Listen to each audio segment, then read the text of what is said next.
Sorry for being late. No, That's quite all right. Hello. So why don't we start with Katie Harold and go around the table, and so that Jim will know everybody who's here, and then I'll introduce Jim. I'm Katie Harold, a PhD student here at Duke. Tom Lambeth, a senior fellow at the Business Promise Foundation. Brooks Daverman, a graduate student in the Masters of Public Policy program. I'm Mary Mountcastle, trustee at Cecil Reynolds and Mary Reynolds Patent Foundation. And the chair of the search committee that selected it. I'm Mark Neeks, and I'm an old senior grantee. Did you say the oldest? No. I just look old. I work at Self-Help Credit Union and Center for Responsible Lending. Leslie, you want to say just a word about what you've been doing before you begin? I'm Leslie Winter, and I'm the general counsel for the University of North Carolina for another month. And then to transition to be the happiest executive director of this program. Jim Canada, position in San Francisco Observer. I'm Bobby Hapgood with the North Carolina Network of Grantmakers. Charity Perkins with the Duke Endowment. I'm Crawford Goodwin in the economics department. I'm Matt Newberg, I'm a law clerk and former law student. Beth Anderson with Teach for America. Ray Jacobson, I'm on the investment side of the Golden Leaf Foundation. I'm Paul S. Worms, I'm a student in the Public Policy School and the Law School. I'm Wendy Curran. I am the executive director of the Center for the Advancement of Social Entrepreneurship within the Pupil School of Business, and about 2 months ago was living in Seal Beach, California, on the board of many organizations that were funded by the Duke Foundation. Nice to have you. Gary Browlett, Duke Foundation Teacher for a minute. Anthony So, with Global Health and Technology Access here in San Francisco. Welcome, everybody. Thank you for coming. We're very pleased to have Jim Canales here, president of Irvine Foundation. We've been trying to get him here for several years and finally hit gold this year. And we're really pleased. He is, Jim, very interesting background. He is a Stanford graduate, English major, who taught for a number of years at University School in San Francisco. I should say, like his predecessor at the Irvine Foundation, Dennis Collins, who some of us know and admire. That is, all of us who know and admire him, not some of us admire him. But in any event,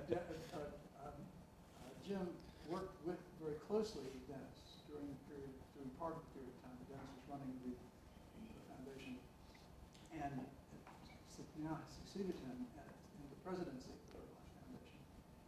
And one of the reasons I was particularly interested in getting Jim here is because of the role that he's played in a number of efforts to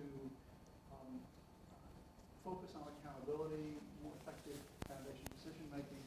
He's one of the founders of the Grantmakers for Effective Organization, which is a large national body of grant makers who are primarily concerned, or one of whose primary concerns is in focusing on how foundations can make decisions more effectively and implement those decisions more effectively. Jim was one of the co-founders of that organization at the beginning.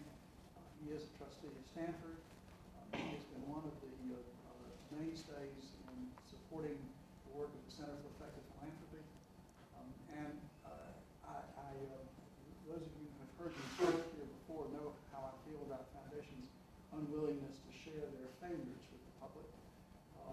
There was a New York Times article about a couple of months ago by Stephanie Strom talking about the fact that suddenly foundations are starting to share their failures with the public, and one of the emblematic initiatives that she cited was the Irvine Foundation's major study that they commissioned Gary Walker, who has spoken to this group before, former president of PPP, to write, along with two other foundations that have begun, Carnegie being one of them, and the Hewitt Foundation being another. So, I think that Jim is on the forefront of change in American foundations, and it really is a great privilege to welcome you here to Duke. We hope you'll come back often. The floor is now yours. Great. Thank you very much, Joel, and thank you for that very kind introduction. And it's a pleasure to be here and an honor to have a chance to speak to a group that thinks about foundations, how they work, how they make decisions, how they think about strategy, and I commend all of you for taking the time that you do, not just today, but in this ongoing seminar to really think about these issues in the context of this university that's really played such a leading role in really looking at an industry that so few people understand much about and so little research has been done on. So I commend you, Joel, and your colleagues for your vision and foresight in having the venue for us to have this conversation today. So I thought what I would talk about today is something that I'm calling foundation performance. And really the subject of my talk is how we at the James Irvine Foundation think about assessing our performance as an institution. And I say this in contrast to, I think, often when foundations talk about their performance, they talk about the work of their grantees, legitimately. And in fact, I think, as you will hear me say in this talk today, I think looking at the work of foundation grantees has to be an important measure for whether a foundation is effective and making the difference that it seeks to make. But I'm also going to argue today that there are other elements, other dimensions of the way we ought to be thinking about the performance of foundations in our society. The subtitle of my talk here is a very important subtitle, and it's really what brought me here today, and that is that this is very much a work in progress.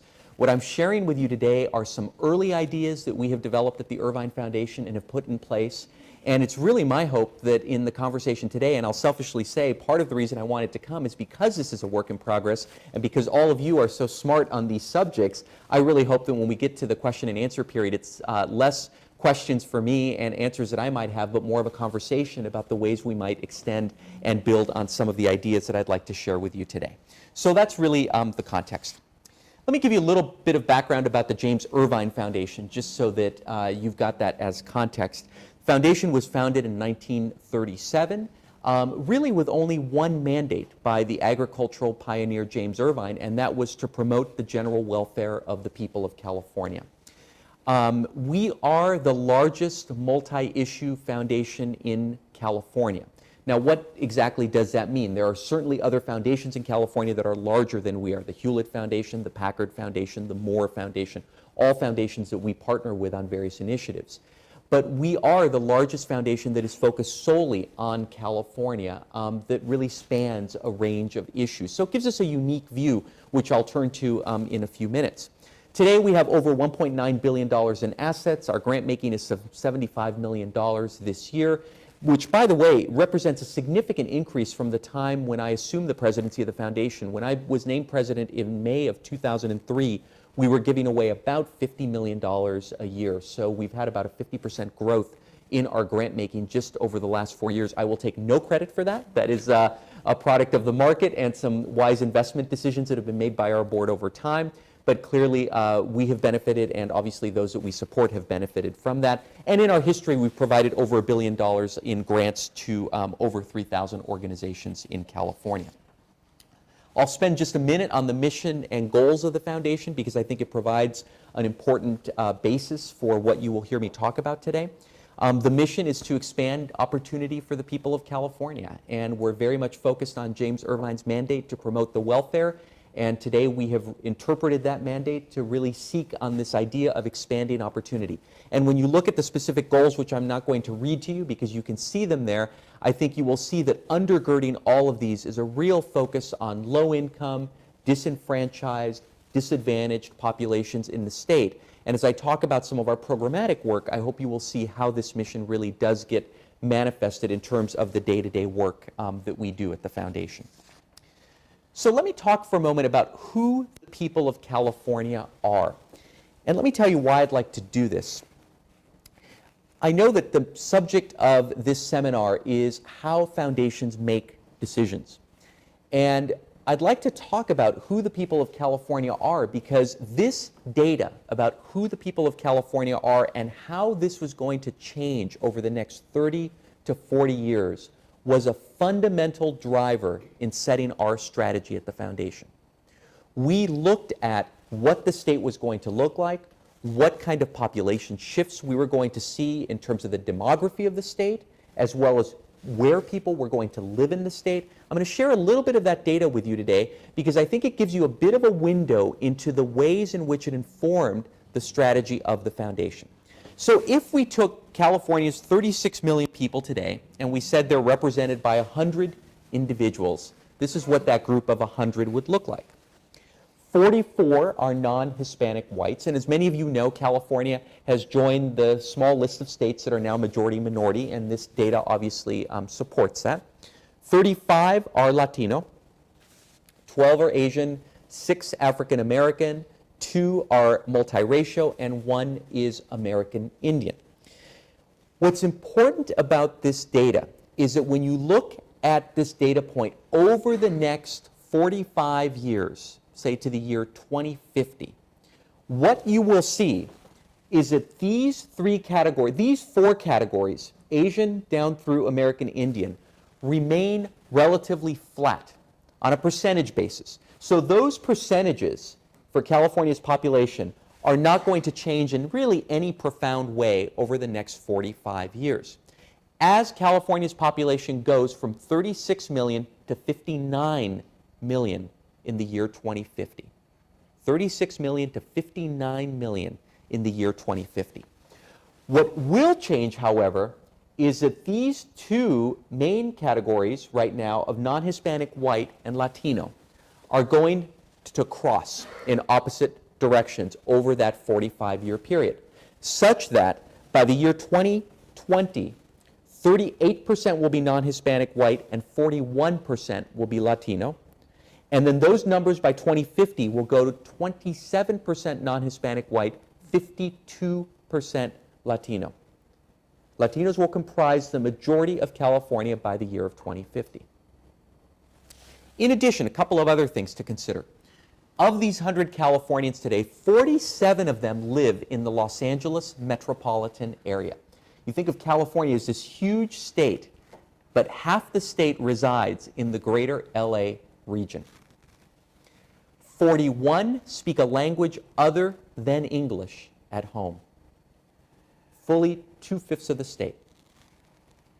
27 are under the age of 18 and 37 are under the age of 24. Very young state. And finally, somewhere between 1/4 to 27 Californians out of 100 were born outside of the United States. Not outside of California, outside of the United States. This backdrop presents a whole series of challenges in terms of the work that we then do when it comes to expanding opportunity for the people of California. So let me tell you a little bit about what we're doing today. We have 3 core grant-making programs. One is in a program we call Youth, which I'll talk about in a moment. Second is an area called Arts, and the third is a program we call California Perspectives. I'm going to spend a moment on each of these 3 programs, but what I will note is that in the year 2003, we shifted from 6 grant-making programs and $50 million in grant-making to 3 grant-making programs. And even as our grant-making budget has grown from $50 million to $75 million, we have not added programs. We have simply been able to expand and deepen our investments in these 3 areas. And that's a fundamental driver force, which I'm happy to come back to during the discussion, that we have decided intentionally to really focus in a few core areas where we felt we could legitimately make a difference. So let me talk about what we're trying to do in each of these areas. In our youth program, we are focused exclusively on increasing the number of low-income youth who complete high school on time and attain a post-secondary credential by the age of 25. A couple of key phrases in that. Complete high school on time. Fully 1/3 of California youth do not graduate from high school. Against that backdrop, we made the decision, and we looked at all kinds of data and indicators about issue. We not only looked at population data, we then looked at data for what were the health prospects, what were the educational prospects, what were the environmental issues. We looked at all of that. This was a data point that jumped out at us, where we said the dropout rate is absolutely disgraceful. And if we're thinking about the future of California and the vibrancy of the California economy, somebody has to pay attention to this issue. Now, I know you've heard in earlier seminars from Carol Larson at the Packard Foundation, and I absolutely applaud and admire their work in preschool. And I think it's the right area of focus. And indeed, many would argue that if you don't start there, by the time they get to high school, you really lose them. We agree with that. But at the same time, we're not prepared to give up on this population. And so that's why we decided to focus there. It wasn't an area that a lot of foundations were particularly focused on. So what are we doing in this area? We are focused on academically rigorous career and technical education. Career and technical education is essentially a kind of fancy, newfangled 21st century term for a term we all know, which is vocational education. And we are trying to reframe the debate in California around the role of vocational education. From this is basically all of your dropout, throwaway kids who can't succeed and they get put in shop class, to creating a rigorous, relevant course of study for high school kids at risk of dropping out. We did a survey of kids at risk of dropping out of high school, and 90% of them said that the reason that they think they will drop out is that high school is not relevant to them.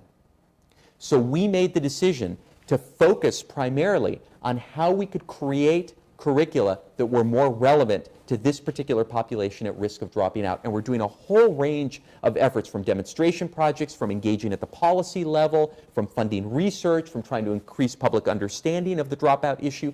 It all is comprised within our youth program. I don't have the time to spend to go into extensive detail. Can come back to that if we have time as our time permits. Our arts program, which arguably is our broadest program, is focused on really promoting a vibrant artistic and cultural environment in California. Now, this was an interesting choice for us because many people, when they saw our three programs, and I'm talking about the second without sharing with you the third, said, well, we don't understand why you're focusing on the arts.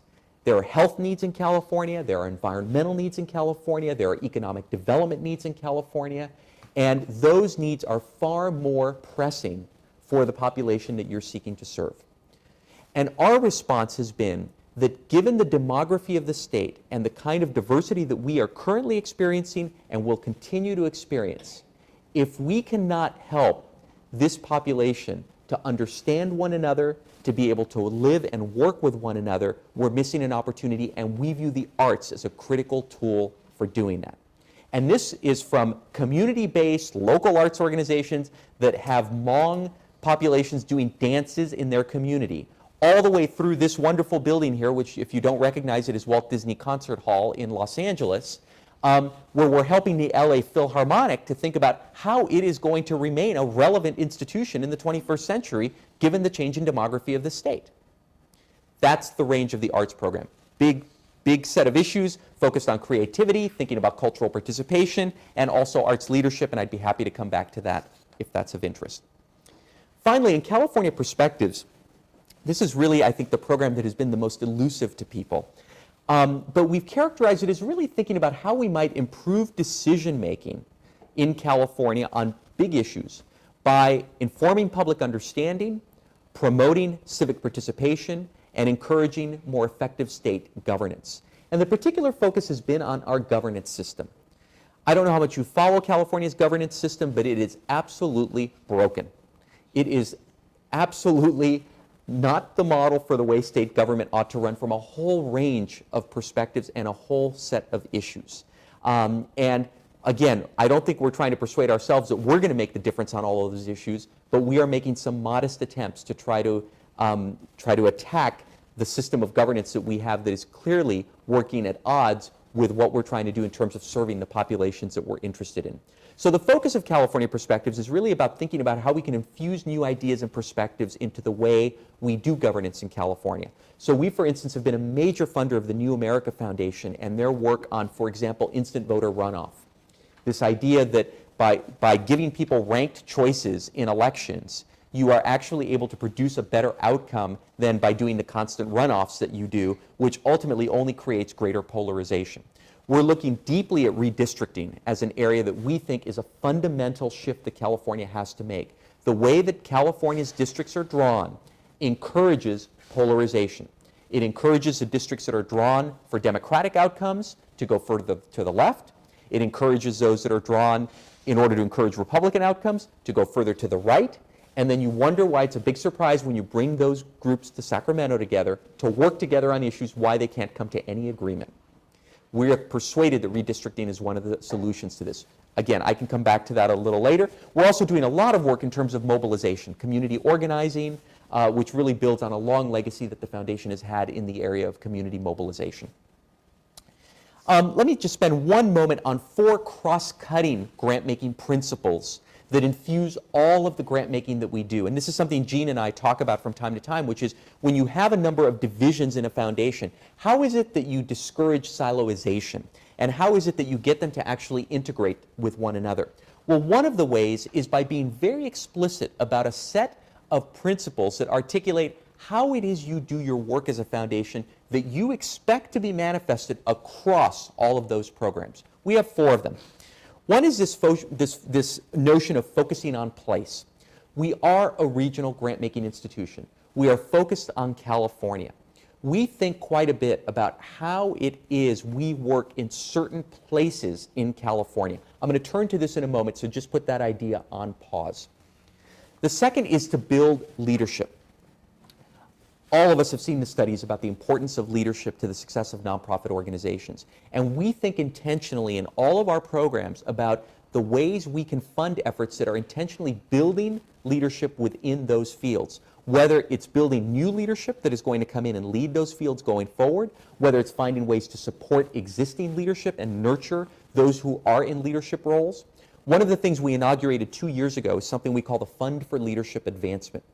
This is an invitation-only fund where we provide up to $75,000 for an executive director of a nonprofit for a customized professional development program.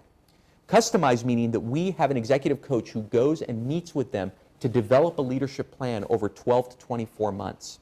And it can consist of, I want to go to the Harvard or Stanford seminar on strategic planning. I want to be able to do site visits of my peer institutions across the country, but I don't have the resources. I want to do professional development for my senior staff, but we don't have the money to do it. I want to have one-on-one coaching assistants to help me work with my board or help me work with my senior staff or help me think about how to be more effective in fundraising. This has been a terrific tool for us to support key anchor grantees of ours and their leaders in the context of all of the challenges that they face. The third is to invest in organizations. No surprise given my focus on effective organizations and my work with GEO, with Joel referenced. I think this is absolutely a critical area, and we strongly believe in supporting the infrastructure of our organizations and not just focusing on program support. And finally, a philosophy that our work is about going beyond grants. It's not just about grant making, but it's about convening, it's about networking, it's about disseminating lessons learned, it's about bringing people together and brokering relationships. We intentionally think of strategies that goes beyond our grant making. Let me also spend a moment on regional focus areas, which I alluded to a moment ago. We, in the data work that we did, we also looked at how populations were going to change within California. And the big shift in California over the next 30 years is going to be a shift from the coastal regions of California to the inland regions of California. And as a result, we have identified 3 priority regions for our grant making: the San Joaquin Valley, the Inland Empire, and Los Angeles County. The San Joaquin Valley and Inland Empire are going to become increasingly important to the future of this state. And it is an area, these are areas that have been woefully underinvested in by private philanthropy. We did a study a year ago that looked at where private philanthropy, where dollars go in California. And the per capita dollars in San Francisco at about $350 per person for nonprofit funding in San Francisco County versus the Inland Empire where it's $8 per person shows you the disparity. And we've intentionally decided to focus on trying to build the infrastructure in these regions such that when the day comes that other funders realize that these regions are going to be important to the future of the state, there is some kind of infrastructure there for them to invest in. This is really hard work. It's very easy to say, very difficult to do, and I hope we can come back to this area, to this topic later. The reason we picked these regions, by the way, was that population growth and shifts were making them more important to the state. They were underserved by philanthropy, and these 3 regions are home in a disproportionate way to low-income Californians. All right, let me move on to what I really wanted to focus on today, which is the whole issue of performance assessment. I wanted to talk about, as we decided on the directions that I described here, and as we said, this seems the right way to go, we're going to commit 7 to 10 years to these areas without being one of those foundations that changes their mind every 2 to 3 years. This is our course. After about a year, I then thought, you know what, I think the board is legitimately, within a few years, going to start saying, well, how are we really doing against that strategy that we've set? And that's obviously part of our ongoing conversations at all times. But I wanted to engage them in a process for thinking about how we might develop a framework to assess our performance as an institution. So that's what I'd like to talk about now. Before you do that, where did Inland Empire come from? I mean, Where did the name Inland Empire come from? yes. It's interesting. I'm not quite sure. It's a name that people who live in that region, this is Riverside and San Bernardino counties, which, by the way, those two counties are the fastest growing counties in the United States. The growth there is enormous. Now, in large measure, it's driven by commuting patterns. Los Angeles has become so unaffordable, and Orange County has become so unaffordable that basically that's where people live. They live in the Inland Empire, and they drive to Orange County and Los Angeles to work, which is why you have gridlock, huge civic engagement issues in these communities because people they're not there. They're bedroom communities, effectively, and they're bedroom communities where people are arriving at 8 and 9 at night and leaving at 5 and 6 in the morning. So the whole question of how you build some kind of civic infrastructure in those communities is a big one. The name Inland Empire, I'm not sure where it came from, but it's one that exists. But as I say, when you talk to people there, they say, we don't like the name. So maybe I should stop perpetuating it. A little bit related to that question, I'm assuming, but I may be wrong, that California still has the 2 separate regional associations of grant makers. Northern California grant makers and Are Southern you all California. members of both of them? We are members of both. And we're members of San Diego grant And they makers. let you do that? And they let us do that. Yeah. Happily. Happily. With respect to performance assessment, why did we do this? Well, one, we always had a long-term commitment to program evaluation. And again, Gene and I have talked about this over the years. Marty Campbell, our vice president now, was our director of evaluation. Irvine was really one of the first foundations in the West Coast to establish an evaluation office, an in-house evaluation function. We've always been committed to evaluation, and we maintain that commitment. So this was really an extension of that. We completed our strategic planning in 2004. We were really focused on this question, how will we know we're making progress as a foundation? And then finally, I wanted us to think about this as a comprehensive approach to performance assessment. So what was the process that we used? Well, in early 2006, I put together a board task force to work with the senior staff on doing this. I did this on purpose. I wanted to have board buy-in for this outcome from the very beginning. And one of the people I put on the task force was Steve Schroeder, the longtime president of the Robert Wood Johnson Foundation, whom we are fortunate to have on our board. And he's been a wonderful board member for a whole host of reasons, not the least of which is he's successfully run a major foundation and brings that perspective. Throughout 2006, we scanned the field for best practices. And I have to tell you, this was a pretty short scan. There were not a whole lot of practices, not even best practices out there. There is not a lot in the foundation sector on performance assessment. There's a lot on program evaluation. There's not a lot in terms of how foundations holistically think about their performance. A few highlights. The Lumina Foundation for Education in Indianapolis has given thought to this. The Robert Wood Johnson Foundation in New Jersey has given a great deal of thought to this, and under the leadership of both Steve Schroeder and Jim Nickman, their longtime VP for Research and Evaluation, they put together a balanced scorecard approach to evaluation. It's all on their website. It's really quite good. And a third was the Rockefeller Brothers Fund. I know Stephen Heinz came and spoke with you at an earlier seminar, but they've done some good initial work in this area. But there really wasn't a whole lot out there. In December, we presented this to the board. They adopted it. And then this past March, we provided our first annual progress report on how we did for our first year of this framework in place. And we put that same report up on our website. So what were some of the principles? I'm just going to quickly go through these. The notion was to look at progress measurement at both the program level and at the institutional level. Not just our program work, but also what are some measures that we think about in terms of institutional effectiveness as a foundation. The second was to really try to be selective and targeted. We can't measure everything. We can't spend, and the board was very clear from the outset. They said, Jim, what we don't want to do is create something where we've got to have 3 people on staff looking at our own effectiveness. And I absolutely agree. I didn't want to create a whole other layer of work where we were navel gazing, but I really did want to make sure we remained intentional about it. The third was that this would contain both qualitative and quantitative elements.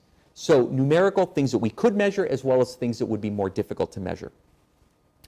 I also felt that it was important that this demonstrated our institutional commitment to measurement, ongoing improvement, and honest self-reflection. These are values that, at least for me, are really important in my work as the CEO of the foundation. And I've been very clear with the board from the very beginning, from the interviews that we had, that if they weren't committed to these values, I was probably not the right person to lead the foundation. And then finally, we wanted this framework to be a tool, to be a good management tool and to be a good board tool so that we could do a good job in terms of assessing how the foundation was doing. So what is the framework? And I'm going to talk about each of these 6 elements in some detail, but let me just quickly give you the overview. There are 2 primary areas. One is program impact. And under program impact, we really look at 3 areas: grants, outcomes, and results, learning, and refinement. And in this little flower here, these are reflected by the gray areas. So we called it inputs, but we prefer grants in retrospect. So it's grants, outcomes, results, learning, refinement, which capture the program impact portion of the framework. Under institutional effectiveness, we look at leadership, these are the orange areas, constituent feedback, and finance and organization. And again, I'm going to touch on each of these in some detail, starting with program impact. So under grants, what do we look at? Well, this is really just to get a sense of where are our grants going. Now, this is not rocket science. All of our foundations do this, I'm sure. We obviously have access to data. We cut the data a number of ways. But for our board, we wanted to show them how we were doing in terms of our grant making by regions. We talk about our focus on place. We talk about our interest in investing in the Inland Empire and Central Valley. So we feel an obligation to track, well, are we really investing in those regions? So one of the things that we did in this chart is not only look at, okay, how many grant dollars in a given year do we give to each of these regions, and what percentage is that? But then we looked at, and we put it up against, what's the percentage of the state's population in those regions? Not as a quota or as a sense of we have to hit those numbers, but rather to just get a feel, okay, so if the Bay Area is 20% of the population and we have 22% of our grants going there, how do we feel about that? If the Inland Empire, which we've said is a priority region, is 10% of the population, is 11% of our grant making right? LA overrepresented, Central Valley pretty much on target. But I think the point is, this is to prompt conversation. It's to say, how do we feel about these relative balances? Ought we to be targeting the population? Ought we to be thinking about the ways in which the resources are allocated differently? Again, intended to prompt a conversation. We also then look at grants by program area and try to look at trend data just to see what the investments look like. I'm not going to put other charts up here, but we also look at what does our portfolio look like in a given year versus what does our active portfolio look like, because a given year might not be an accurate picture as much as looking over a 2 to 3 year time horizon. We also have this interesting chart where we look at how many of our grantees are new to Irvine versus grantees that represent renewal grants or organizations that we've had a relationship with in the past. That's always an interesting chart and gets you into the philosophical conversation about how open are you, how closed are you. Anyway, the whole point of this grants dimension of the framework is to just get a picture of where your grants are going. And there are probably 10 slides I could have put up here, but I just wanted to give you a sampling. Then we also look at this question of outcomes. And I would contend this is probably the most important one. I mean, this is really where the rubber hits the road. So under outcomes, our philosophy is that we monitor comprehensively, but we evaluate selectively. So what do I mean by that? What I mean is that we monitor all of our grants. Every grant that we make has a grant agreement, a set of goals and objectives, a budget, and we monitor each of those grants as any good foundation, responsible foundation would do. But then we elect to evaluate on a more selective basis. And in that context, we focus our evaluations on major initiatives or grant clusters. So what do I mean by that? If you think about the following hierarchy, this is where this is placed. So at the upper level, you have portfolio. You have arts program, the program area. We don't pretend to say that we're going to be able to evaluate the goal of our arts program to promote a robust and artistic and cultural environment in California. The next level is you look at program strategy. So in the arts, we have 3 strategies: creativity, arts creativity, connecting through cultural participation, and arts leadership. We don't pretend that we're going to be able to evaluate any of those 3 strategies. The next level down is grant clusters or major initiatives, and this is where we invest our evaluation resources. So to the extent we have an initiative in the arts, like we have an initiative called the Arts Regional Initiative, which is focused on building the capacity of leading arts organizations in the inland portions of California. So this is not the LA Philharmonic or the San Francisco Symphony or the San Francisco Opera. This is the Redlands Philharmonic, the Fresno Museum of Art, the Crocker Museum of Art in Sacramento. These are mid-sized organizations, and we're really focused on how we can make them leading institutions in their regions by building their organizational capacity. We're going to spend significant evaluation dollars to see if that initiative has the kind of impact that we want. And then obviously, as you continue down this hierarchy, then you get to individual grants, which, as I described earlier, we do monitor on an ongoing basis. We didn't have a lot to report in 2007 in terms of outcomes, in large measure because the directions that I described to you were initiated in 2004. By the time we brought staff on, it was really 2005. Many of the grants that we've made are only in their second, or in some cases, maybe their third year. We're only beginning to get results, but we had some preliminary results that we were able to share with the board. We will have more to share in 2008 and beyond. With respect to results, learning, and refinement, this is really, and this will now speak to Joel's mentioning of this report that we published in July. This is really intended to capture an institutional commitment to use learning to inform our work. I believe that foundations do not do an adequate job of capturing the knowledge that they have access to, and not only not capturing it, but then not using it to inform their work going forward. So the Coral Initiative, which was a $60 million effort that we launched in 1999 to improve after-school programs in California, 5 years into that initiative, we realized it was way off course. We hired public-private ventures and Gary Walker to come in and look at it, how it was going, and it was a mess. It had been poorly designed, it was being poorly executed, it was not delivering results, and it was going to literally be $60 million down the drain. And so at that point, we undertook what we called a mid-course correction, so that for the next 3 years, the initiative would be taken in a in a significantly different direction to hopefully produce the kinds of results. And this past year, we decided, why don't we do a report on why we did it, what we learned from it, and what we think other foundations should be thinking about when they're engaged in major initiatives of this sort. And that's the report that Joel referred to. While on the one hand, I think it's great that there's been a lot of interest in it, on the other hand, I think it's sad, because I think it bespeaks the fact that there is not enough going on in the philanthropic community that is honest reflection on mistakes that are being made. And I just have to believe that there are mistakes being made in foundations across this country. And it's too bad that we're not seeing more of that. So my hope is that we will begin to see more of that. The other way that the results, this focus on results, learning, refinement gets played out is that in our quarterly board meetings, at every board session, we intentionally build in a session that is a program director or a group of program directors talking about what are they learning? How is it going? What do they think we need to change going forward? These are intended to be more conversational. This is not a PowerPoint. This is not a 10-page paper in the board book. This is a conversation between the board and a program director to talk openly and honestly about what we are learning. And one of the things in the past year is that it's given us an opportunity to engage the board in a number of common issues that run across our programs. And I've listed some as a sampling here, talking about how we see our role with respect to leverage. I just wanted to ask, would your predecessor have agreed if he or she were doing the evaluation that it was poorly designed, poorly implemented? Well, this is an interesting point. I was the vice president for programs when that initiative was designed. So was my program.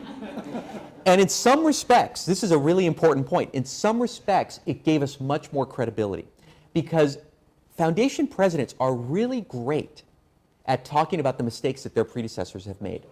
They're great at that. And there are a few examples now where people are more than happy to talk about, God, I inherited a really mess, and let's tell you about this program we're closing down because it's a disaster. In the cover letter to this report, I said, I was part of designing it. I take my share of responsibility for it. Now, my predecessor, and we talked about this, and I told him this report was coming, and he said it sounds fine. I mean, why not do something like that? But I think that's a really fundamental point, because I think, and I've said to the staff, and the reason that I really wanted to do this report is I wanted to model for the staff that as we get into the next 3 to 4 years of our work, it's going to be harder for our program directors to talk about mistakes we're making. Because right now they're still talking a little bit about the mistakes of things that they inherited. And in a couple of years, when we have these conversations with the board, talking about results and learning, I want the staff to have the same kind of candor and openness that they have now. So I'm glad that you raised that point. So these issues are just some of the issues that naturally run across our programs, and this gives us a venue to talk about that. Let me now talk quickly about these other 3 areas so that we can then open it up for conversation. Under institutional effectiveness, I referred to leadership, constituent feedback, and finance and organization. Let me take a moment on each of these. And let me say a word about leadership. It is my view that foundations are more than grant makers. That is, making grants.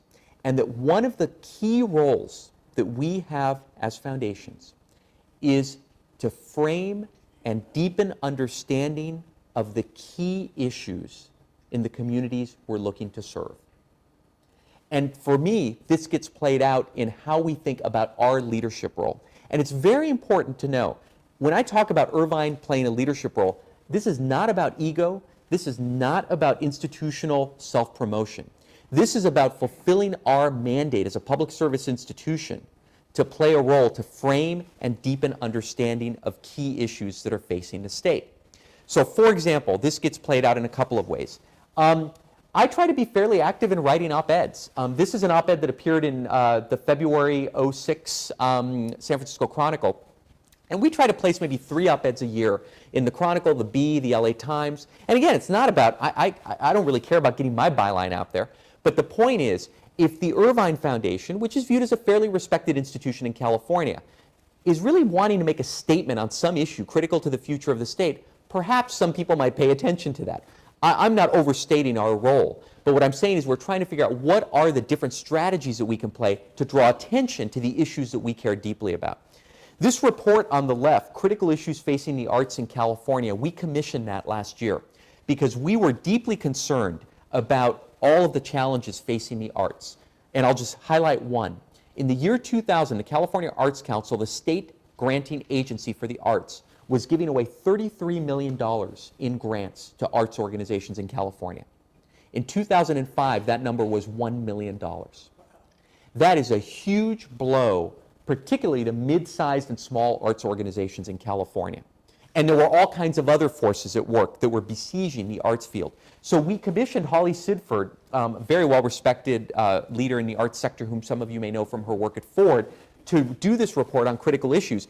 And we were really quite astounded by the attention this report got. Not only attention in terms of media coverage, but also organizations using it in their strategic planning processes, conferences being convened around this report, a statewide conference that the California Arts Council did on this report.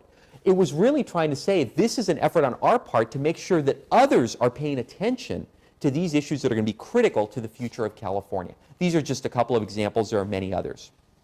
In addition, I think a lot about what is our intellectual presence in philanthropy and in the fields in which we are engaged. So I've listed here some of the affinity groups and various organizations that we are not only members of, but also try to play an active leadership role on. We frankly have to strike a balance. You know, you can also spend a lot of your time going to conferences and affinity groups and being on conference calls and planning sessions, and at some point it can get a little tedious and perhaps not the highest and best use of time. So we try to strike the right balance so that we stay attuned to what's happening in the field, hopefully are visible in terms of some of these national efforts that are going on, but at the same time have a healthy skepticism about the ultimate value of this work. And then there's a copy of the New York Times article, which I only cite because, again, it was an example of where Irvine was able to lend some voice to this movement to really talk about failures. And in addition, there are a number of reports that we publish on an ongoing basis through a series we call Insight to talk about lessons that we're learning and how that affects our work going forward. So as we do mid-course evaluation work, we publish results of that. Under constituent feedback, we really want to look at the question of how is the foundation perceived by grantees and key stakeholders. Well, clearly one of the most useful tools has been the Grantee Perception Report, which is done by the Center for Effective Philanthropy. And we did that this past year for our core grantees, as well as a fund we call the New Connections Fund. Very enlightening, instructive. We shared the results with our board, had a great conversation with them, and we're in the process of really refining some of our processes internally and some of the ways in which we interact with our grantees as a result of this report. But in addition to that, we did something we called a stakeholder survey. And CEP agreed to pilot this with us, where we had CEP interview 53 leaders, people that we perceived to be leaders from various sectors. These were other foundation leaders in California and nationally, leaders in the fields in which we fund, so say the superintendent of education for the state of California, the head of the California Arts Council, media, people who cover the issues that we're working on and cover California, some elected officials whom we engage with from time to time.